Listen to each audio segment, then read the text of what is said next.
In this episode, we are going to talk about a way to help children problem solve and reduce some of the what seems like unnecessary sibling arguing that goes on so often when it comes to deciding whose turn it is. I call it the even and odd rule. Have you ever experienced your kids arguing about whose turn it was to do something, to pick a movie, to decide what game to play? You hear words like, "You got to pick last time," followed by a denial, "No, I didn't," and off they go on to an argument. In this podcast, we're going to introduce a simple but effective way to reduce arguments and conflicts between siblings, and I think so much more. This is one of several episodes that will help you as a parent teach your children how to problem solve. This rule works really well with two children who are in the family, or when there is only one child who may benefit from learning how to compromise. This rule can be adapted for families with more than two children by creating a color-coded calendar with each color representing a child that can be in charge of very specific things on their day. And so here's how it goes. You would identify which number your child would have. Some kids like even numbers, some kids like odd numbers. Parents often determine this based on their birth date, their birth month, or their birth year, or their favorite number. And so the child with the even numbers would get all the even days of the year, and the child with the odd numbers would get all the odd days of the year, except for several. It is a fact that there are 6 more odd days every year than even days.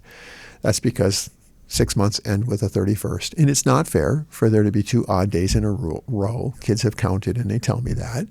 And even over a leap year, there's a 7th. And so on some years that kids can't have 2 odd days in a row. It's not fair. So those days always go to the parent or a coin toss. On even days, the child with the even number gets to pick from a limited menu of choices certain things. So they can't pick not to go to school. They can't pick that you're going to go to the mall or to a movie. But they can pick things like, if we're having dessert, there might be 2 choices. Or if there's a park to go to, maybe there's 2 or 3 choices. Or if there's a board game to play or a movie to watch, maybe there's several choices. So within a limited number of areas, they can be in charge of picking things. And on odd days, the other child gets to pick those same things. It's kind of like being the leader of the day, just like in kindergarten. But there's a catch.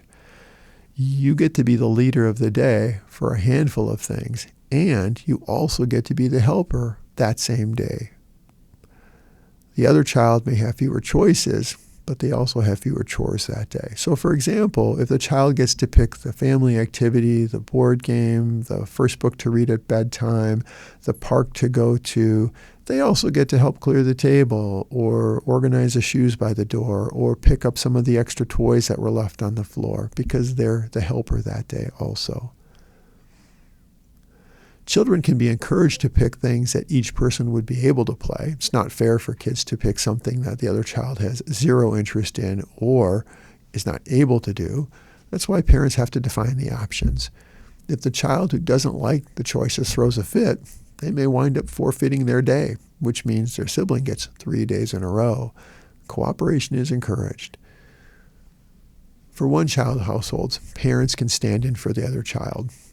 This way, only children, or children who don't have siblings, or sometimes children where there's maybe a large gap between the ages between the younger sibling and the oldest sibling, they get to practice not always getting their way. Why is this important? Well, because children need regular and frequent practice at turn-taking, sharing, and problem-solving. If one child always gets their way, it doesn't prepare them very well for dealing with other children in the neighborhood or in a school setting. This helps children learn to manage their emotions, compromise, problem solve, tolerate frustration, cooperate, and engage in flexible thinking.